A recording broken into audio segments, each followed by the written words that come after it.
रोटी हम डेली खाते हैं, लेकिन कभी कभी हमारा पराठा खाने का मन करता है, लेकिन वक्त की कमी से हम स्टफ पराठे नहीं बना पाते हैं। ये वाला पराठा ट्राई करना, और साथ में पके हुए आम की चटनी, बहुत ही लाजवाब कॉम्बिनेशन है। तो कैसे हैं मेरे स्वाद के मित्रों। मैं शैबू आपका स्वागत करता हूं अपनी ऑनेस्ट किचन में।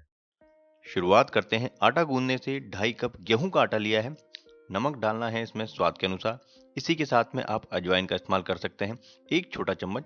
हाथों से हल्का सा रगड़ लें, ऊपर का छिलका निकल जाता है तो खुशबू बहुत तेज आती है। सभी ड्राई चीजों को सबसे पहले मिक्स करेंगे। पराठे को खस्तापन देने के लिए यहाँ 2 कप फ्रेश मलाई, जो घर की फ्रेश मलाई होती है, उसका इस्तेमाल किया है। अगर ये ना हो तो आप जो क्रीम आती है कुकिंग की, वो इस्तेमाल कर सकते हैं। तो सबसे पहले मलाई को आटे के साथ में मैंने मिक्स कर दिया है, और उसके बाद में हम पानी मिलाएंगे। यहाँ पे जो आटा गूंदा जाएगा वो थोड़ा सा नरम गूंदा जाएगा, हार्ड आटा नहीं होना चाहिए। पराठे के लिए हमेशा नरम आटा ही गूंदा जाता है। आटे को फैलाकर फिर उसमें उंगलियों के निशान बनाना और बाद में पानी के छींटे देना, ये स्टाइल है हमारी नानी दादी का। इसी तरह से आटे को रेस्ट देती है हमारी नानी दादी। तो चलिए, आटा रेस्ट ले रहा है यहाँ पे, तब तक चटनी तैयार करते हैं। तो यहाँ पे हमने तैयारी कर रखी है।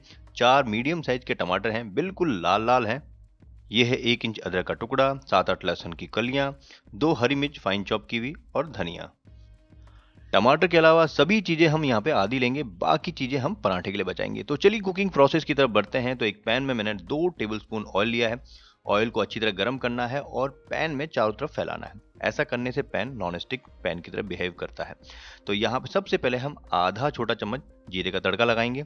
जीरे को चटकने देंगे, उसके बाद में हम लहसुन डालेंगे। और याद है ना, सभी चीजें आधी डलेंगी, बाकी बचानी भी है। ये गई हरी मिर्च, और इसी के साथ में ये गया अदरक। सभी चीज़ों को अच्छी तरह स्टर करेंगे। ज़्यादा ब्राउन करने की ज़रूरत नहीं है, हल्का सा कलर आया तो टमाटर डालना है। सबसे पहले टमाटर को मिक्स कर लेंगे, वरना नीचे से तड़का जलने लग जाता है। तो यहाँ पे मसालों में हम सबसे पहले नमक डालेंगे। नमक स्वाद अनुसार जाएगा। उसके बाद में हल्दी 1/4 छोटी चम्मच से भी कम, सिर्फ कलर उठाने के लिए। धनिया पाउडर है आधी छोटी चम्मच। और ये है लाल मिर्च। लाल मिर्च मैं हमेशा कलर वाली इस्तेमाल करता हूँ, अच्छे कलर के लिए, और स्पाइसी भी नहीं होता है। तो सभी मसालों को अच्छी तरह से मिक्स कर लीजिए। चटनी को पकाएंगे हम 10 मिनट ढककर, जिससे कि चटनी का ऑयल लूज आउट हो जाएगा और साथ में टमाटर भी गल जाएंगे। फिनिशिंग में हम डालेंगे यहाँ 1.5 छोटा चम्मच चीनी। अगर चीनी नहीं डालना चाहते हैं तो टमाटो केचप भी डाल सकते हैं, इससे एक लेज आएगा और चटनी खट्टी मीठी और तीखी बनेगी। तो यहाँ पे हमारी चटनी डन हो चुकी है। इसको ठंडा कर लीजिए अच्छी तरह से। चटनी हमारी बिल्कुल ठंडी हो चुकी है, तो यहाँ पे धनिया जाएगा श्रद्धा के अनुसार, और साथ में थोड़ी सी हरी मिर्च और ऐड कर दें। पकाते टाइम भी डाली थी, लेकिन यहाँ पे भी डाल दें। ये है मैंगो, पका हुआ मैंगो, कच्चा मैंगो नहीं है, पका हुआ मैंगो है। इसका इस्तेमाल कर रहे हैं हम इसमें, क्योंकि ये बनने वाली है टमाटर और मैंगो की चटनी। साथ में आधा नींबू इसमें डाल दीजिए। अब ये जो कॉम्बिनेशन बनेगा, ये है खट्टा, मीठा और तीखा। अगर आपने मैंगो टमाटो सालसा ट्राई किया है तो आपके मुंह में अभी से पानी आने लग गया होगा। इस चटनी को बनाते टाइम इस बात का ध्यान रखना है कि मैंगो मैश नहीं होना चाहिए, उसके चंक्स रहने चाहिए। चटनी ट्राई कीजिए और अपने एक्सपीरियंस मेरे साथ शेयर कीजिए। चटनी तो यहाँ पे रेडी हो चुकी है, तो चलिए पराठे की भी तैयारी कर लेते हैं। तो बाकी बची चीज़ें, जिसमें धनिया, अदरक, मिर्ची और थोड़ा सा लहसुन बचा था, सभी चीज़ों को हम अच्छी तरह से मिक्स कर लेंगे। नमक डालें हिसाब से, क्योंकि आटे में भी नमक है।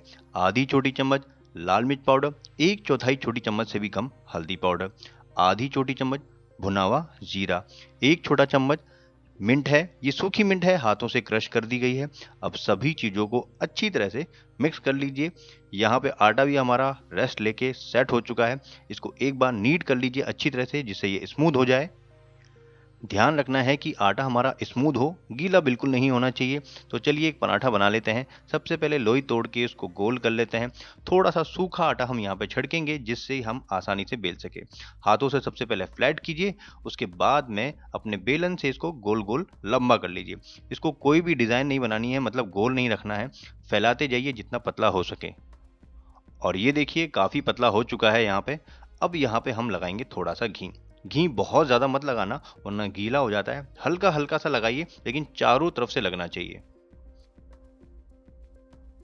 अब जो स्टफिंग हमने तैयार की हुई थी, चारों तरफ से फैला लीजिए। बस ऐसे लगाना है कि चारों तरफ से फैल जाए, एक तरफ से इकट्ठी ना हो। तो ये देखिए, अब यहाँ पे थोड़ा सा सूखा आटा और डाल दीजिए। ऐसा करने से क्या होता है कि लेयरें चिपकती नहीं आपस में। अब ये देखिए, इस तरह से फोल्ड करना है। ये पहला स्टेप इस तरह से, ये अब इस पूरे स्टेप्स को ऐसे कैसे उठा के दोबारा दूसरा स्टेप, जैसे बचपन में कागज का पंखा नहीं बनाते थे, सेम टू सेम वही वाला फंडा है, बस आज आटे का पंखा बनाना है हमको। तो यहाँ पर अब इसको इस तरह से रोल कीजिए, ये इस तरह से रोल करना है चारों तरफ से। यहाँ पे ये रोल हो गया। अब ये जो लास्ट का किनारा है इसको ऐसे नहीं छोड़ना है, इसको उठा के नीचे की तरफ दबाना है, क्योंकि ये अगर बाहर रह गया तो खुल जाएगा।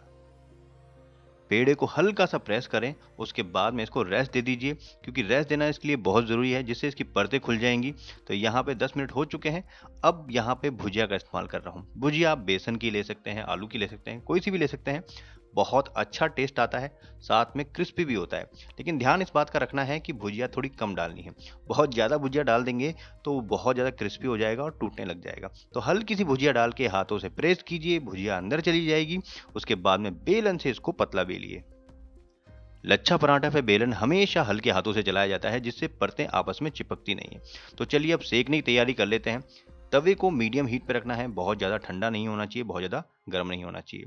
और इसको इससे हल्का सा सरका दीजिए, जिससे चारों तरफ से टच होगा तो चारों तरफ से सिकेगा। अब इसको टर्न करना है। उसके बाद में हम यहाँ पे घी या तेल का इस्तेमाल कर सकते हैं। वैसे पहले घी लगाया तो बाद में भी घी लगा लिए। एक तो लच्छा पराठा फूलता नहीं है, दूसरा इसके अंदर परतें बहुत सारी होती हैं, तो अंदर से कच्ची ना रह जाएं, इसलिए हमेशा इसको प्रेस करके ही पकाया जाता है, जिससे अंदर तक हीट पहुंचे और अंदर तक हमारी परतें पक जाएं। तो लीजिए, मसाला भुजिया पराठा यहाँ पे रेडी हो चुका है। अब फटाफट से प्लेट भी लगा लेते हैं, क्योंकि साथ में इसके टेम्पटिंग सी टमाटो और मैंगो की चटनी है।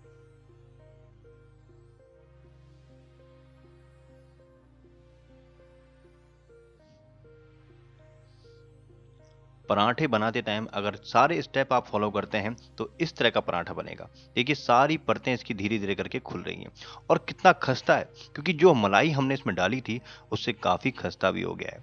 तो कैसी लगी ये रेसिपी जरूर बताना दोस्तों। अच्छी लगी तो लाइक करना। फिर मिलते हैं नई रेसिपी के साथ में। जय हिंद।